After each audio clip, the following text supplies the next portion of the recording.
Dito natin makikita yung ilaw niya kung maliwanag ba pag gabi yung headlight niya. Maliwanag din yung ilaw niya pag gabi. Ito madilim to dito .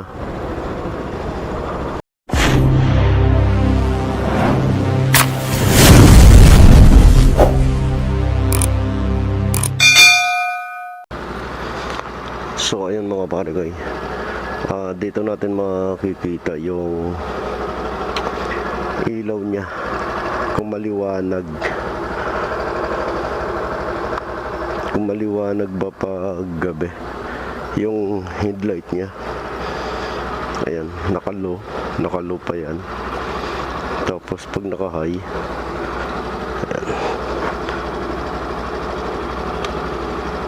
ayan, pag naka-high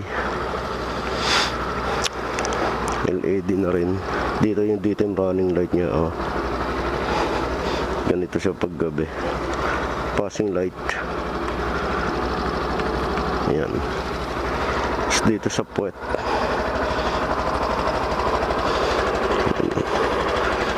Ganyan yung mukha niya pag nasa puwetan.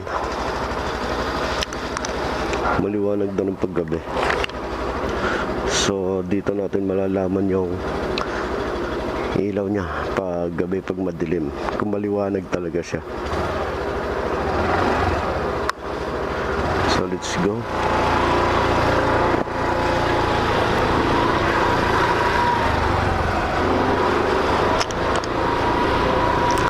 Ninibago talaga ako.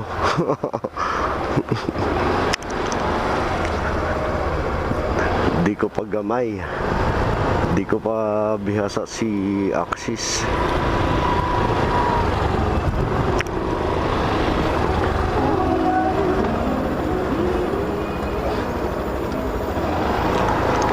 Maliwanag din yung ilaw niya pag gabi. Ito madilim to dito . So ayan maliwanag din yung stock headlight niya.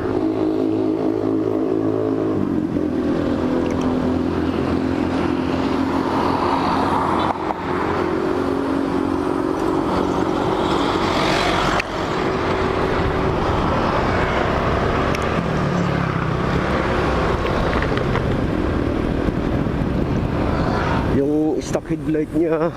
So yung mga iba mga pare, kung nadidiliman man kayo dito sa stock ng Axis, yung headlight niya, pwede kayo magpa-install ng mini driving light. Para sa akin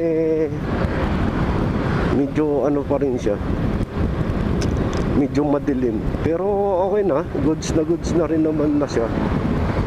Maliwanag na rin to. Madidiliman kayo sa stock ng ilaw ni Axis, kaya pwede kayong palagay ng mini driving light. Di pa talaga siya as in maliwanag pagdating sa dito sa highway.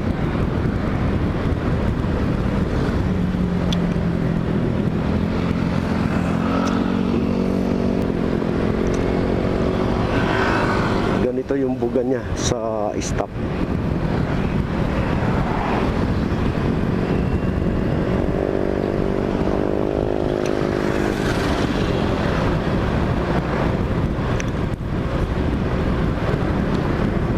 Hindi natin makita yung daan.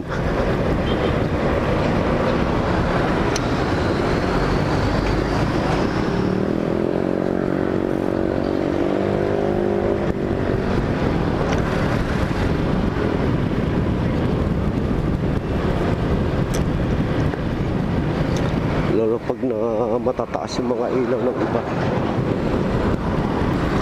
Pero pag ganyan, nakabukas yung visor natin, naman, maliwanag.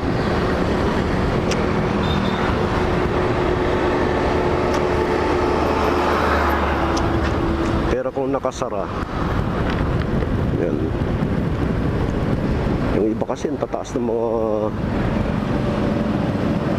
grabe to, hindi marunong mag tuloy-tuloy.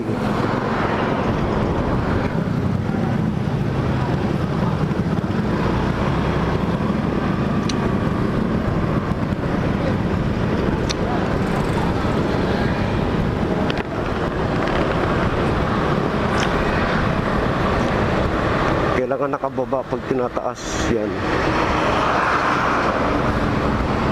Pag nakataas naman, hindi naman siya nakakasilang mga pare. Mababa lang din naman yung sa stock niya.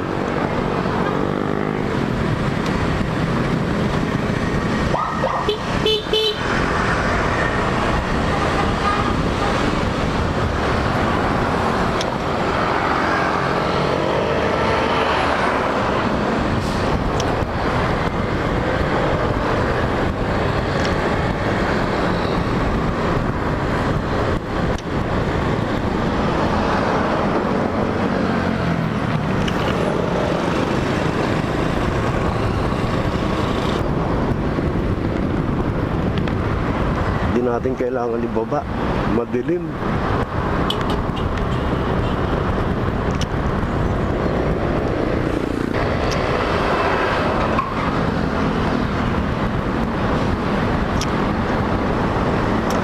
Break in pa rin hanggang 40 lang.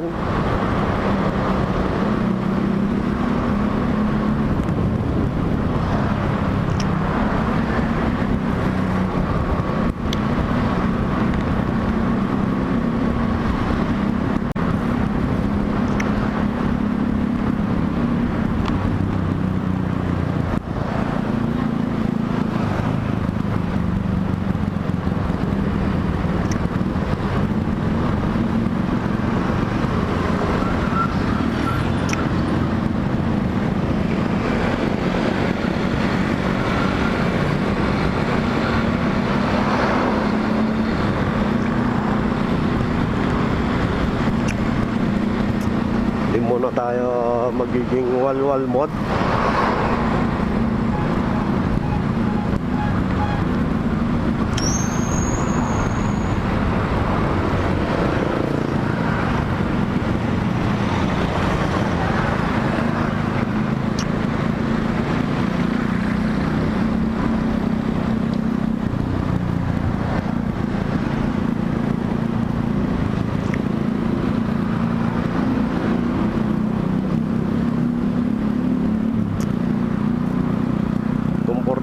Komportable talaga ako dito sa upuan niya.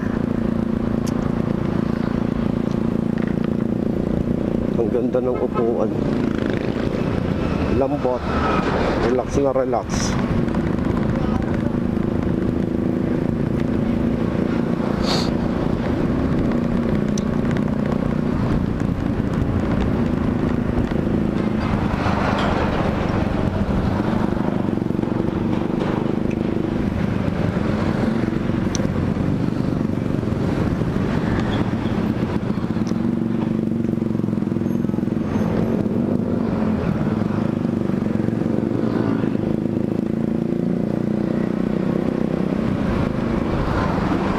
Di pa rin gaano kaliwanag yung niya, stock na headlight.